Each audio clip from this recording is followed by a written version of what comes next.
오늘은 먼저 좀 재밌는 이야기로 시작하겠습니다. 한 노년의 목사님이 열심히 설교를 하고 있는데 그날따라 성도들의 반응이 도무지 시원치 않았습니다. 더러는 졸기도 하고 또 시계를 보기도 하고 또 주보를 계속해서 여기저기 들춰보는 등 대부분 딴청을 하고 있어서 목사님이 점점 맥이 빠지기 시작했습니다. 그런데 문득 앞좌석에 앉아 계신 할머니가 눈물을 계속 흘리며 눈물을 닦고 있던 것입니다. 목사님은 용기를 얻어서 다시 담대하게 말씀을 전했습니다. 예배를 마친 후에 목사님이 그 할머니에게 찾아가서 악수를 청하면서 말을 건넸습니다. 할머니, 오늘 설교 말씀은 정말 할머니를 위한 말씀이었던 것 같습니다. 도대체 어떤 말씀이 그렇게 감동적이셨나요? 라고 할머니에게 묻자 할머니가 울어서 눈이 퉁퉁 부은 소리로 눈으로 대답했습니다. 목사님 설교는 잘 모르겠고요. 목사님 수염을 보니까 얼마 전에 죽은 염소가 생각이 나서 그 염소를 생각하면서 울었다고 말했다고 합니다. 목사님의 눈에 보이던 그 눈물을 흘리던 할머니는 설교 내용 때문이 아니었습니다. 우리는 이처럼 눈에 보이는 것만 믿고 착각할 때가 많습니다. 한국 강단에는 이런 말이 있습니다. 어린아이는 설교를 하나도 안 듣는 것 같지만 설교를 다 듣고 있고, 어른 성도들은 설교를 다 듣는 것 같지만 하나도 듣고 있지 않다라는 말이 있습니다. 오늘 덴바는게 우리 모든 성도님들은 하나님의 음성을 듣고 순종하는 복된 주일 되시기를 주님의 이름으로 축원합니다. 오늘 본문은 갈림길에 서 있는 사울 왕이 하나님이 기뻐하시는 선택을 하지 못하고 신접한 여인을 찾아 나서는 걸로 시작됩니다. 블레셋과의 전쟁을 앞두고 있는 사울 왕은 꿈으로도 우림으로도 선지자로도 하나님의 뜻을 알지 못하자 인내하지 못하고 갈림길에서 하나님이 기뻐하시는 길을 선택하지 못합니다. 자신이 왕이 된 후에 쫓아내었던 신접한 여인들 그리고 박수들을 찾아 나서게 된 것입니다. 부하들의 보고를 받고 엔돌에 신접한 여인이 있다는 것을 알게 된 사울 왕은 2명의 호위병을 데리고 엔돌에 있는 신접한 여인을 찾아갑니다. 그리고 그곳에서 사무엘을 만납니다. 성경은 사무엘이라고 말하지만 죽었던 사무엘이라기보다는 사무엘로 착각한 것입니다. 믿음은 영적인 눈으로 보아야 합니다. 보이는 것이 다가 믿음이 아닙니다. 저는 오늘 보이는 것이 다가 아닙니다 라는 제목으로 하나님의 은혜를 나누고자 합니다. 첫 번째, 만군의 여호와의 이름은 믿음으로 불러야 합니다. 예전에 제가 미국 사람들이 이렇게 말하면 Oh my God, Jesus Christ 이렇게 말하면 신앙이 되게 깊은 줄 알았어요. 왜냐하면 우리 한국 분들도 주님 무슨 일 있을 때 주야 이렇게 하잖아요. 그런데 제가 나중에 이 말이 신앙인의 고백이 아니라 오히려 그리스도인들은 그런 표현을 쓰지 않는다는 것을 알게 되었습니다. 입술로 예수님을 부르고 주님을 고백해도 믿음이 없는 고백은 아무 소용이 없습니다. 오늘 본문 10절에서 사울 왕은 이렇게 말합니다. 여호와의 이름으로 여호와의 살아계심을 두고 맹세하노니, 여호와의 이름으로 내가 말하노니 아무 문제가 없을 것이니 어서 사무엘을 불러오라고 말하고 있습니다. 사무엘이 살아있을 동안에 사무엘은 사울을 향해서 이렇게 말합니다. 여호와의 말씀을 거역하는 것은 점치는 죄와 같다. 사무엘은 사울 왕에게 여호와의 말씀을 거역하는 것은 점치는 죄와 같다고 말했습니다. 점쟁이 여인은, 신접한 여인은 처음에 사울의 왕의 부탁을 거절합니다. 그러나 사울 왕이 여호와의 이름으로 말하고 그녀에게 해를 가하지 않을 것을 맹세하자 그녀는 사울 왕의 청을 들어줍니다. 참 어이없는 일이 벌어지고 있습니다. 자신이 내쫓았던 신접한 여인과 박수를 다시 여호와께서 금하시는 일을 다시 여호와의 이름으로 맹세하면서 다시 그 일을 사울 왕이 하고 있는 것입니다.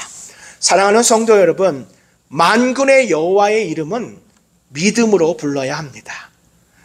다윗이 골리앗 앞에 설 때 불렀던 그 만군의 여호와의 이름, 그는 그 이름을 믿음으로 부른 것입니다.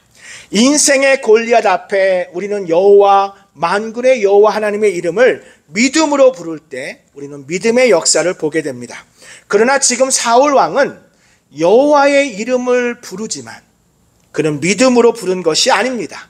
그냥 자신의 뜻을 이루고자, 자신이 원하는 것을 위해서 하나님의 이름을 사용하고 있습니다. 예수님께서 마태복음에서 이런 자들을 향해서 이렇게 말씀하셨습니다. 마태복음 7장 21절, 우리 자막을 보면서 함께 읽겠습니다. 나더러 주여 주여 하는 자마다 다 천국에 들어갈 것이 아니요 다만 하늘에 계신 내 아버지의 뜻대로 행하는 자라야 들어가리라. 나더러 주여 주여, 우리는 믿음이 없어도 주여 주여 할 수 있습니다. 사울 왕은 여호와의 이름으로 신접한 여인에게 점을 쳐서 사무엘을 불러와도 아무 일도 없을 것이니 어서 내 명령대로 하라고 합니다. 많은 그리스도인들이 예수 그리스도의 이름을 말하지만 실제로는 자신의 이름을 내세울 때가 많습니다. 내 욕심을 위해서 내 명령에 예수님의 이름이라고 말하고 있습니다. 십계명의 제3계명은 여호와의 이름을 망령되게 부르지 말라라고 하고 있습니다. 사울 왕은 여호와의 이름을 말하고 있지만 그의 결정, 그의 걸음, 그가 하는 말에는 여호와 하나님은 없습니다. 그냥 블레셋과의 전쟁을 앞둔 다급한 마음만 있을 뿐입니다. 위기를 해결할 수 있다면, 어려움이 해결된다면 여호와의 이름을 부르는 것, 어떤 이름을 부르든 상관없다고 그는 생각합니다. 그러기에 신접한 여인을 찾더라도 그는 여호와의 이름을 망령되게 부를지라도 사울 왕은 아무 상관이 없는 것입니다. 인도로부터 한 선교사님이, 서양 선교사님이 인도에 쌀 그리스도인이라는 지칭이 있습니다. 쌀 그리스도인이라는 건 뭐냐면 신앙을 고백하는데 쌀을 얻기 위해서 신앙을 고백하는 겁니다. 그 안에 믿음이 없어도 그냥 쌀을 얻을 수만 있으면 믿음을 고백하는 겁니다. 우리나라에도 이런 비슷한 문제가 발생합니다. 어떤 사람들은 무언가를 원할 때만 하나님을 찾습니다. 하나님의 이름을 부르고 하나님을 찾지만 그 문제가 해결되면, 누군가 병에 걸리거나 직장을 잃거나 다른 어려움을 겪게 되면 하나님에 대해서 관심을 갖기 시작하지만 그들의 필요가 충족되면 그는 더 이상 하나님에 대한 관심은 사라집니다. 다음 위기가 닥칠 때까지 그는 하나님의 이름을 부르지 않습니다. 사랑하는 성도 여러분, 눈에 보이는 것을 쫓지 말고 만군의 여호와의 이름은 믿음으로 불러야 합니다. 두 번째로, 겉에 보이는 것이 다가 아닙니다. 보이는 것이 다가 아니다라는 말은 겉에 보이는 것이 다가 아니라는 말입니다. 오늘 본문은 신학적으로 오랫동안 논쟁이 되어 왔습니다. 문제는 뭐냐면 이 신접한 여인이 불러온 사람이 사무엘이 진짜 맞냐라는 것입니다. 여기에 등장하는 사무엘이 우리가 그동안 보았던 사무엘인지 아닌지에 대해서 일부 학자들은 그의 모습, 또 그가 예언한 내용 등을 통해서 그가 진짜 사무엘이라고 보는 학자들도 있습니다. 그러나 저는 이 사람이 사무엘이라고 보지 않습니다. 가짜 영에 의한 환상으로 보고 있습니다.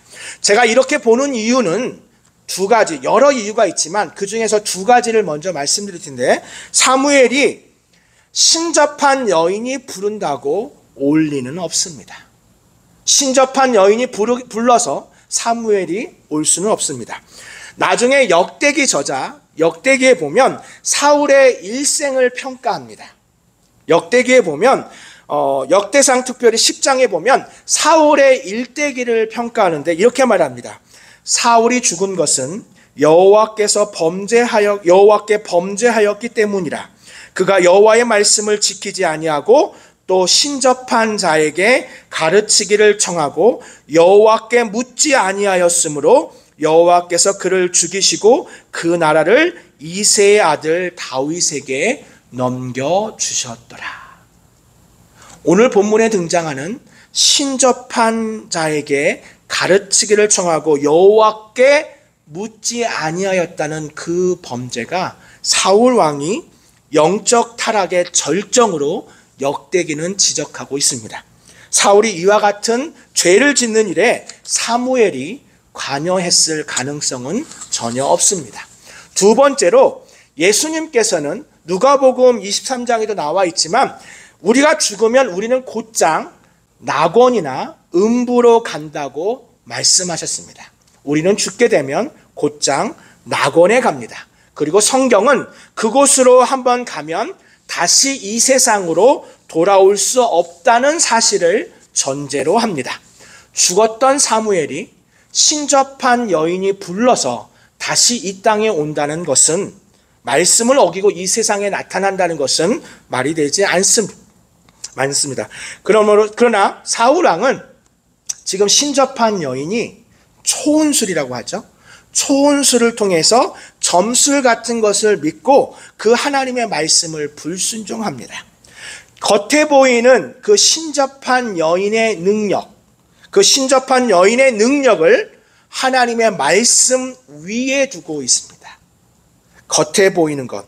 믿는 그리스도인은 눈에 보이는, 겉에 보이는 것을 믿지 않습니다. 그러나 눈에 보이는 것을 우리가 그것을 믿는 경향이 또한 있습니다. 세상에서 말하는 쾌락이 진정한 기쁨이라고 그런 쾌락을 추구하는 그리스도인들도 있습니다. 머니턱스라고 돈이면 다 되는 세상에서, 물질 만능주의 세상에서 돈이 많으면 행복하고 부족함이 없다고 느끼는 그리스도인들도 있습니다. 월스트리트 저널에 흥미로운 기사가 한번 실린 적이 있습니다. 월스트리트 저널에서 연봉이 6명의 최고 경영진인데요. CEO라고 하죠. 6명의 최고 경영진인데 그들은 다 연봉이 6자리 숫자를 받는 사람들입니다. 그러니까 한마디로 말하면 10만 불 이상. 그러니까 6자리라고 하는 것은 10만 불 이상, 거의 99만 9,999달러.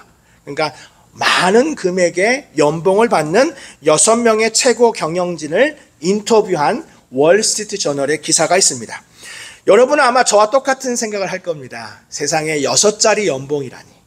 6자리 숫자의 연봉을 받는 그 사람들은 아마 내가 6자리 아니라 10만 불만 받아도 나는 아무 걱정도 문제도 없을 거야 라고 생각할 것입니다. 그런데 그렇게 생각하는 수도 있지만 그 조사의 월스트리트 저널에 따르면 그 6명 전부 다 인터뷰에서 가장 두려운 것이 무엇입니까? 인생에서 가장 두려운 것이 무엇입니까? 라는 대답에 그들 모두는 다 부족할 것 같다. 내가 부족할 것 같은 두려움이 있다라고 말했습니다. 그러면 어떻게 하면 그 두려움이 사라지겠습니까? 라고 말하자, 얼마면 충분합니까? 라고 말하자 그들은 이렇게 말했습니다. 조금 더 받아야 합니다. 6자리 연봉의 숫자를 받아도 지금 받은 것보다 조금 더 받아야 내가 충분해집니다. 사랑하는 성도 여러분, 이 세상의 제한은 결코 완전한 만족을 줄 수 없습니다. 뭔가를 이루면 꿈을 찾은 것 같지만, 금을 찾으면 다 해결될 것 같지만 금값은 떨어집니다. 석유를 발견하면 석유 시장이 악화될 수도 있습니다. 당신의 배가 항구에 들어왔지만 항구에서 침몰할 수도 있습니다. 인생의 모든 것은 그렇게 불확실합니다. 사울 왕은 내가 사무엘을 만나면 모든 문제가 해결될 것이라고 생각했습니다. 그러나 사울 왕의 문제는 사무엘이 없던 것이 아니었습니다. 그는 실제로 사무엘을 만났습니다. 그렇게 느꼈습니다. 그러나 그의 문제는 해결되지 않았습니다.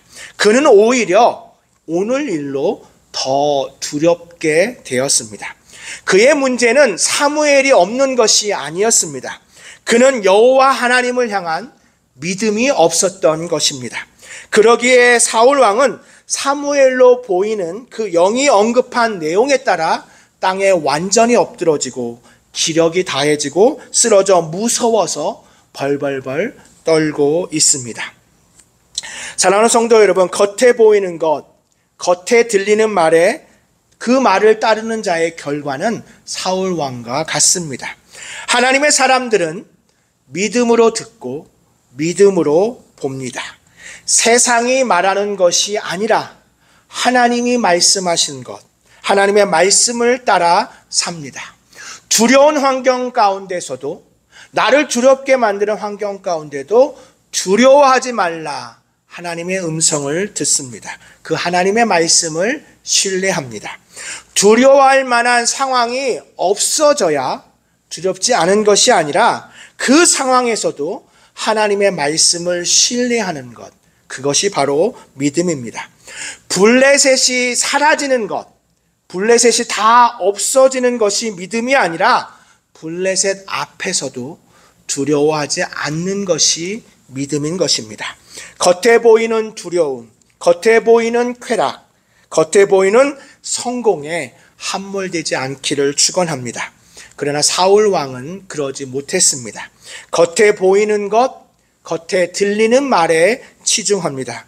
사랑하는 성도 여러분, 겉에 보이는 것이 다가 아닙니다. 우리는 영적인 눈으로 보아야 합니다. 마지막으로 다급한 마음은 믿음에서 멀어지게 합니다. 다급한 마음은 믿음에서 멀어지게 합니다. 사울 왕이 이렇게 하나님께 범죄하여 사무엘을 찾는 이유에 대해서 사울 왕은 스스로 이렇게 말합니다.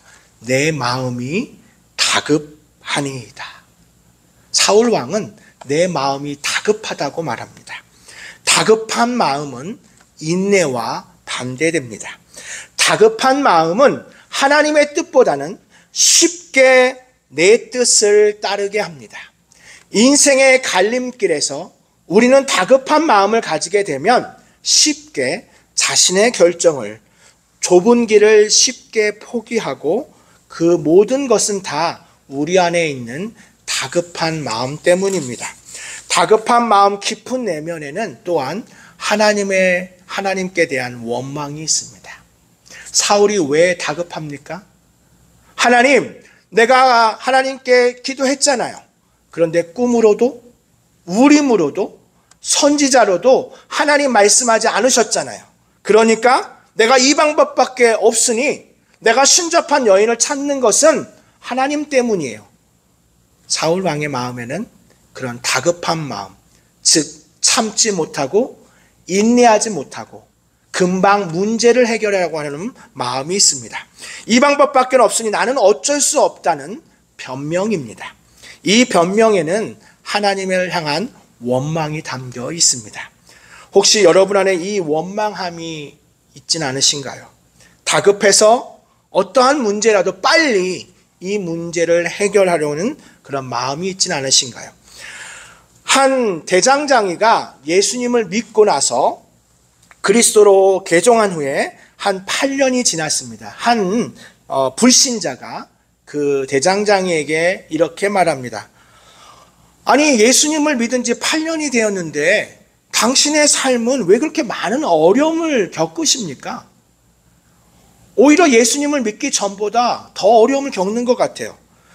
예수님을 주님으로 믿고 구세주로 믿고 개종했다면 그 걸음을 당신이 그렇게 신실하게 바른 길을 걸어가는 것 우리 다 봤는데 당신은 이전보다 2배나 더 많은 시련을 겪고 있습니다.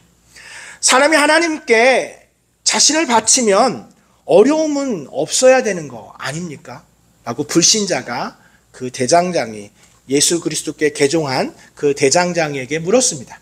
그러자 대장장이니까 자기가 갖고 있었던 그 강철 조각을 보여주며 이렇게 말했습니다. 이 강철 조각을 한번 보십시오.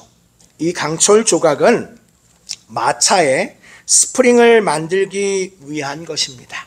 그런데 마차에 스프링을 만들기 위해서 이 강철을 강화시키기 위해선 템퍼링이라고 하는데, 이 템퍼링은 뭐냐면 열을 가한 다음에 망치로 두드리는 겁니다.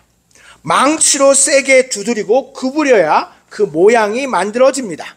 그래야 마차에 적합해지기 때문입니다. 만약 그렇게 때리지 않고 종종 이 강철이 탄성이 없으면 그러면 사용할 필요가 없습니다. 그런 철들은 폐기장에 던져질 뿐입니다. 폐기장에 있는 철은 파운드당 한 푼도 받을 수 없습니다. 그러나 이 마차의 스프링, 두들기고 열을 가하고 두들겼던 이 마차의 스프링은 가치가 있습니다. 그러면서 대장장이는 그 불신자에게 이렇게 말했습니다. 하나님께서 우리를 부르실 때 항상 즐거운 시간을 보내기 위해서만 우리를 구원하신 것은 아닙니다. 때로는 우리에게 즐거운 시간도 필요하지만 하나님의 사역을 위해서, 하나님의 나라 그 사역을 위해서 우리를 원하실 때 이 강철 조각을 원하는 것처럼 하나님께서는 그리스도의 성품을 우리에게 주시기 위해, 하나님께서 예수 그리스도의 성품을 우리에게 주시기 위해 이 강철 조각처럼 시련을 통해서 우리를 단련하십니다. 나는 이 사실을 알고 난 후에 늘 주님께 이렇게 말합니다. 주님, 어떤 방식이든, 그것이 내가 원하지 않는 방식이든 저를 시험해 주세요. 그러나 저를 폐기장에 버리진 말아주세요.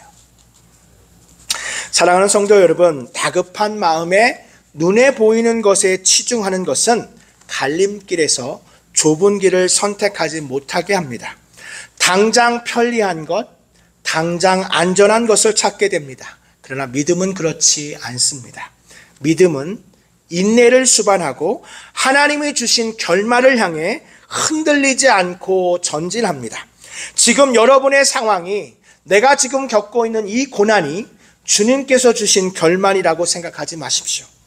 주님께서 주신 결말은 우리가 기도하고 생각하는 것보다 더 큰 하나님의 계획 안에 있습니다. 최고의 결말, 우리 주님께서 주신 그 최고의 결말을 만들어가고 계십니다. 그런데 우리는 다급한 마음에 하나님께 기도합니다. 그 다급함은 결국 사울 왕처럼 우리를 잘못된 길로 인도할 것입니다. 말씀을 마치면서 오늘 본문 28장을 끝으로 이제 사울 왕은 등장하지 않습니다. 그가 등장하는 것은 이제 31장에서 등장하지만 그는 그 31장에서 전쟁에서 죽게 됩니다. 이제 앞으로 우리는 29장 그리고 30장을 통해서 갈림길, 똑같은 인생의 위기에 처해 있는 다윗을 보게 됩니다. 사울 왕처럼 다윗도 인생의 갈림길에서 큰 위기를 겪게 됩니다.